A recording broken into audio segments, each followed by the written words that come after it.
Coogs House. The Houston Cougars are moving the Big 12 very soon. We've said that a few times at this point. But there seems to be a lot more movement going on, including some very key occurrences and happenings in the last couple of days. Let's jump on in and see what it's going to look like. You are Locked On Cougs, your daily podcast on the Houston Cougars, part of the Locked On Podcast Network, your team every day.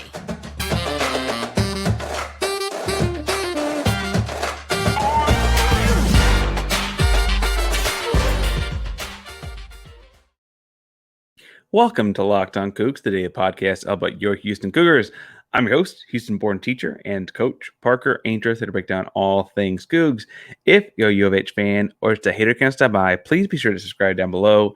That way we get the latest on the Cougs in your newsfeed each and every day. We appreciate you making Locked On Cougs your first listen of the day. Welcome back to the YouTube channel every day. We're getting to you a little bit later today. Had to do some scheduling of things, move stuff around, that kind of stuff. But happy to talk to you about the Houston Cougars today. Today we're talking about conference expansion and what that could look like for Houston, what is in the best interest of Houston. And at the end, we'll talk some about golfing and conditioning. But make sure you remember that at 1,250 subscribers, because at every 250 subscribers, we're giving something away, bring away a Locked On Cougs hat at 1,250. We're like almost there. So go ahead and subscribe down below so we get there, and then like and comment on the video so we know you are entered. If after talking about conference expansion and some golfing and conditioning, you're kind of at a loss for words, tell us if you like to go to the mountains or the beach for your vacation. I feel like people are the beach people or mountain people. I feel like they're one of the two. So tell us which one you are down below. All right, like I said, the three segments today are going to be talking about expansion and what the conference is going to look like. Potentially some big news on that in the last 48 hours. Also going to look at what options are better for Houston, assuming that Houston had some say in it. Right now, obviously, it'd be everyone involved in the Big 12 having say in it, so it wouldn't just be Houston by any stretch. But what does that mean? And the last thing I want to talk some about the golfing outing and then the basketball program and what they've been up to as of late. So first, let's talk about expansion. The big news the last couple of days has been that apparently Arizona could potentially be moving into the Big 12 independently. Previously, people were under the impression, for good reason, that Arizona State would be tied as two large public institutions functioning politically very similarly in the state, and the Board of Regents across the state of Arizona and all the education boards would be theoretically lumping them in together to move into a new conference like the Big 12. And then the Big 12 to measure, do we want both of those schools? The Big 12 notably has half of some rivalries, right? That's kind of a Big 12 thing. They have Iowa State and not Iowa. After Oklahoma moves out, the Big 12 will retain Oklahoma State, but not Oklahoma, right? That's not an uncommon thing to have half of the in-state rivalry for the Big 12. And frankly, you can even go out of state or quasi rivalry, and the Big 12 has West Virginia and not Pitt, right? Or the Big 12, I guess, will have BYU and maybe not Utah, right? Those kinds of rivalry games getting split up is not a crazy thing for the conference. However, up until this week, it's looked like Arizona State would have to move together. This week, it's come out in the last, I guess it's been about 36 hours now, that Arizona State and Arizona just have to be on the same page, not necessarily in the same conference. Now, what does that mean? What that means is, as long as the two universities get together and figure out how to do it, they don't have to actually be in the same conference. Now, there's a bunch of reasons as to why this, is pertinent to the Big 12 and Houston.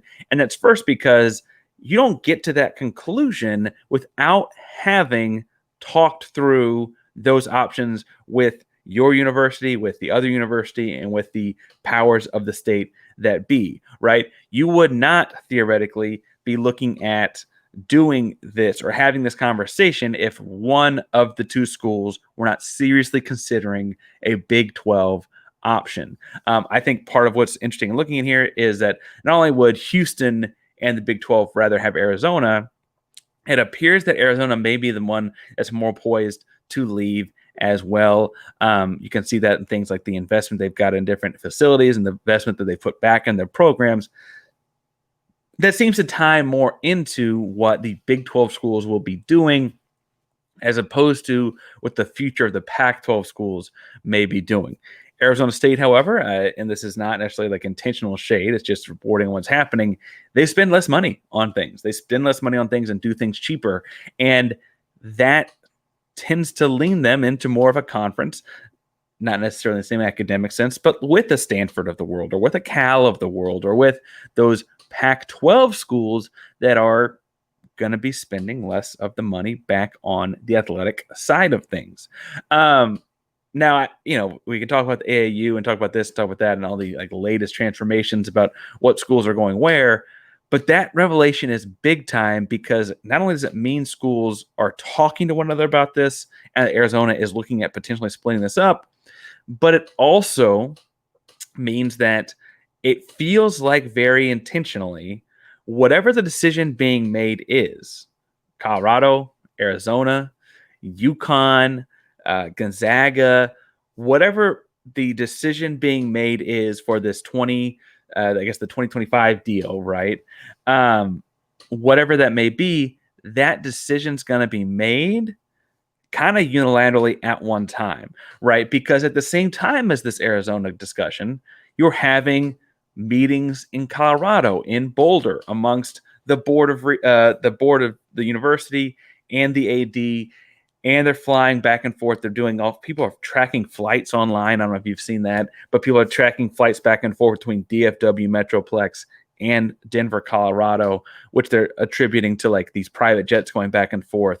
I mean, there's vacation for billionaires, but there's also the idea that like the Big 12 is headquartered in Irving, Texas, and Colorado Boulder. It's obviously Denver would be the largest major airport.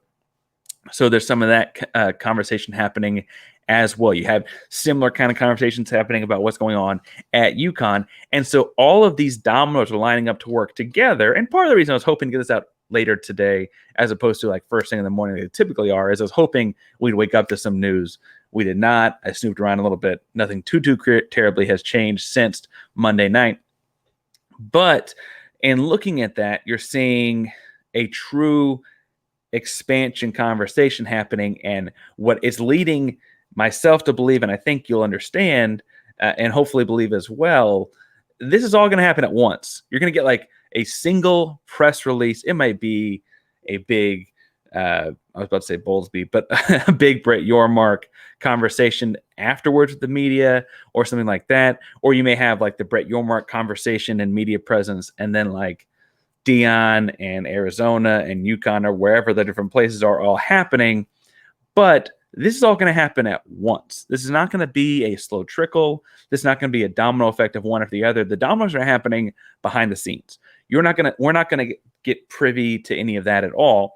And so the big domino that appears fell on Monday and over the weekend leading into Monday is that Arizona and Arizona State no longer have to be a package deal, as long as I'm sure the understanding is they have to like play each other or something. But as long as they are on the same page, they can send one to the Big 12 and one to the Pac-12, and then they can be like, I guess Texas and Texas A&M were too scared to play one another for a decade, but when they were in different conferences, they were, right? Oklahoma and Oklahoma State are going to continue to play one another, right? Iowa and Iowa State play each other. West Virginia, Pitt play each other. They can be these half in, half out of the Big 12 conference rivalries. And frankly, that I don't know actually what Oklahoma State's going to do as far as their scheduling goes, but that can put that rivalry game at the start of the year, which is a great and fun way to kick off the season before anyone gets hurt or you're upset about this or it's been a disappointing year, whatever, and attitudes are down. You can kind of kick off the year with the big one over your rival. And that's a fun part of this as well. Don't be surprised if some major movement happens on this in the course of the next week. I'd like to spend more of the second segment, though, instead of just theorizing about what's happening here, under the assumption that both Arizona and Colorado are coming, because it looks fairly sure like that's going to be what happens at some point in June. And so in the second segment, I want to look some at what that's going to look like and which is better for Houston. But first, we got to talk some about our buddies at FanDuel, because right now, It is the NBA Finals. It is time to make your picks for the finals, and it is time to place a no sweat first bet for up to $2,500. That's $2,500 at FanDuel. And you can place that bet, get $2,500 back in bonus bets if your first bet does not win. For the NBA Finals in Game 3, the series goes back to Miami, tied at 1-1. They've got the Nuggets favored by 2.5. Now, I like the Nuggets on the series, but as far as a betting person goes, I'm not betting against the Heat, and what is a 2.5-point spread is pretty close, right? It's not quite a pick 'em, but I think say that the Heat win Game 3 at home, even if it's 2.5-point spread. The other deal about this too is if they get down and like Jamal Murray makes that shot at the end or whatever of Game 2, that would tie the game and go into overtime, I guess. But you could see how a singular point could be a big difference here. So Miami keeping it within 2 points would also be, a win on that bet. So I'm going to take Miami at plus 2.5 in Game 3. They're playing at home. Miami seems to be a team of destiny in a lot of ways, and that's what I'm going to tell you to do. I'm going to tell you to do it at FanDuel.com. That's FanDuel.com/locked-on to get a no sweat first bet of $2,500. That's FanDuel.com/locked-on. FanDuel, an official sports betting partner of the NBA. All right, so I did mention that I think Arizona and Colorado are coming. And I think that seems to be fairly concrete. Like I don't feel like I'm like stretching a whole lot there or looking too far in the future or doing anything too crazy with all of that. But truthfully, if I look at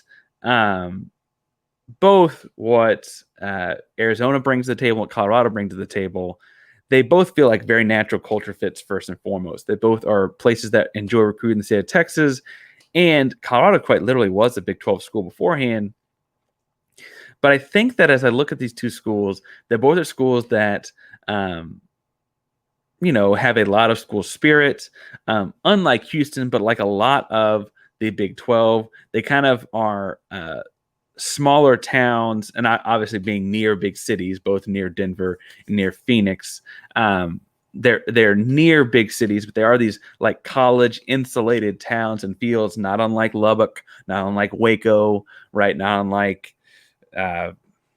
Manhattan, Kansas, right? Not unlike any of that. And I think that they're going to fit in well with the Big 12 when they come in. But if Houston could pick just one, I weirdly think Houston would actually pick Arizona over Colorado as an institution. Now, selfishly, I'd like to go beat Colorado and Coach Prime. Obviously, there's some, I think, natural rivalry there after taking a guy like Alton McCaskill off our Houston roster. I also think that, truthfully, part of it feels just like I want to go play. If I'm going to go play BYU, might as well also go play Colorado and play in the mountains. Playing in Arizona adds this desert element. But from a program-to-program perspective, if people are going to use the Big 12 to get into recruiting Texas and then potentially stealing state of Texas recruits and Houston area recruits, I want some return on that as well, right? If you're going to come get our dudes or going to try, I want to also be able to try and go get your dudes. And bluntly, Colorado ain't got no dudes, right? And so I think that the reason the programs across all of athletics would benefit more from the Arizona merger is because Arizona is tied very closely to Southern California. Phoenix and LA are all of 6 hours, less than 6 hours apart, right? All of that space in between is crazy fertile ground for high school football recruits, high school quarterbacks, the big time linemen you see, like all those guys all over both of those areas.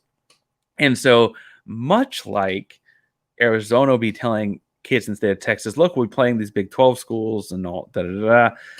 Houston can then go tell California kids, right? Hey, Dana can walk into kids theoretically into a kid's living room and tell them, listen, we're going to be out in Phoenix every other year, right? Or if you were to somehow pull in both, they don't have to pull in both Arizona and Arizona State and Arizona, but I guess they could. And you could say, hey, we're going to be at one of these two every year, right? Having that option to pull in those Southern California and Arizona kids from the desert, especially when you factor in like Arizona Compass from a basketball recruiting perspective, has their big that's a big like one of those academies there as well. I think that those kind of things tie into this as I'm looking at where to get kids from. I think I want that give and take, that back and forth there. I also think that bluntly, there's no way to do this without throwing shit. Arizona's better. Beating Arizona in basketball and football, unless Coach Prime does something miraculous that I don't think is going to happen in the first couple of years, and he's going to do it to Florida State, and it'll be different there. I don't see beating Colorado in a sport that, frankly, Houston plays in. I don't see beating Colorado in a conference game as carrying any more weight than any other conference game.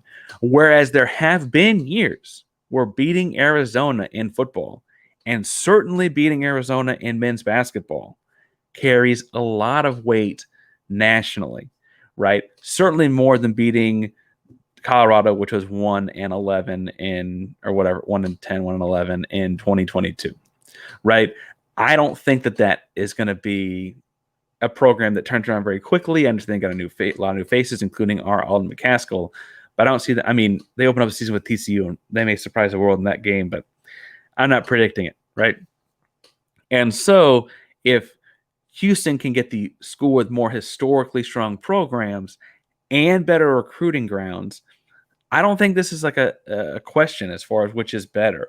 The other part of this is there's also some part that think that just like, hey, Colorado, you're in the Big 12 and you dip, so see ya. But like, I get why you want to bring them back under the guise of pulling in a Power 5 program. The truth is that if Arizona is a good pull, while it's not necessarily the same set in stone thing, it looks like, and the Swaim show and a couple different people have pointed out, that the Big 12 is looking at UConn as a full-on conference ad, not just an everything but football ad.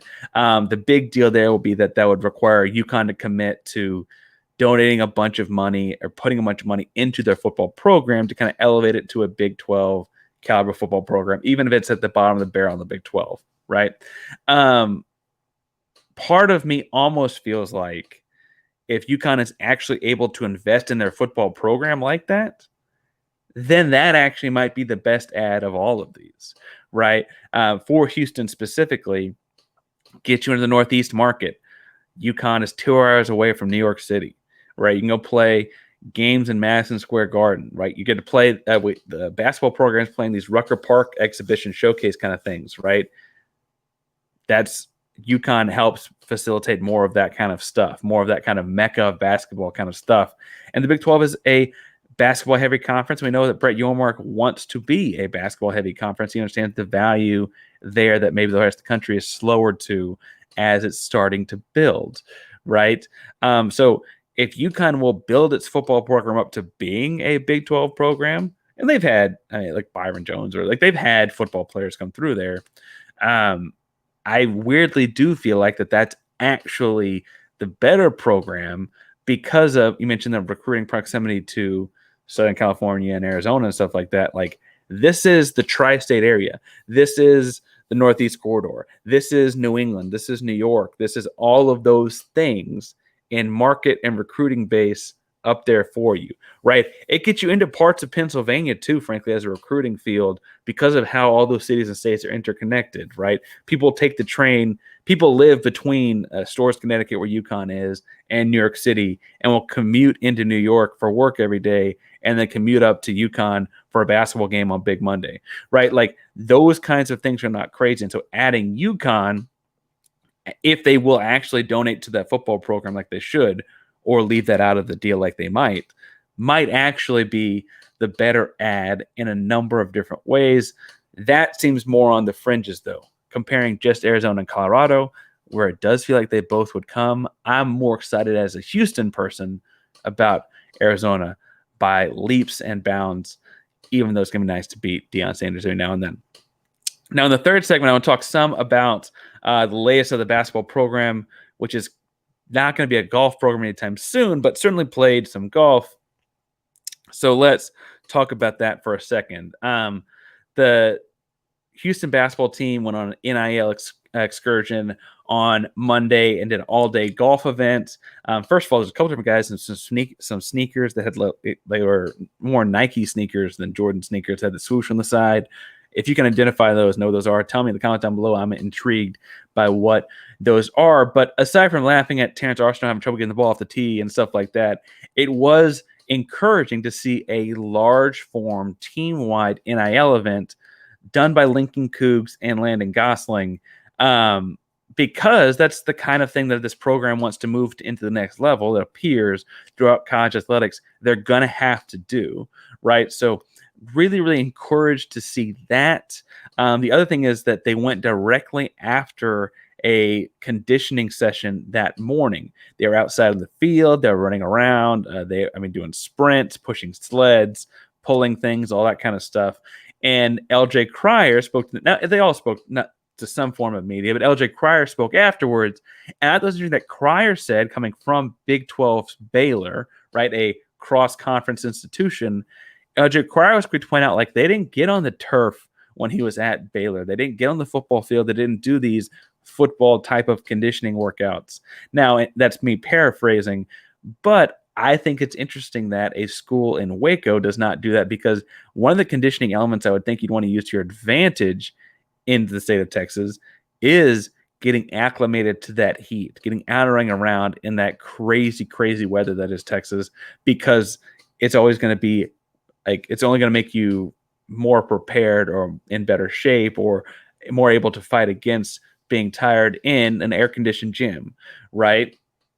If you can run around with 105 degrees outside with a parachute on your back, I don't think running up and down 94-foot floor inside an air-conditioned gym is going to be that hard, right? Those kinds of things. Now, Houston's conditioning program has always been top-notch. It's Kelvin Sampson's staple. You've got to be in shape to play on Kelvin Sampson's teams.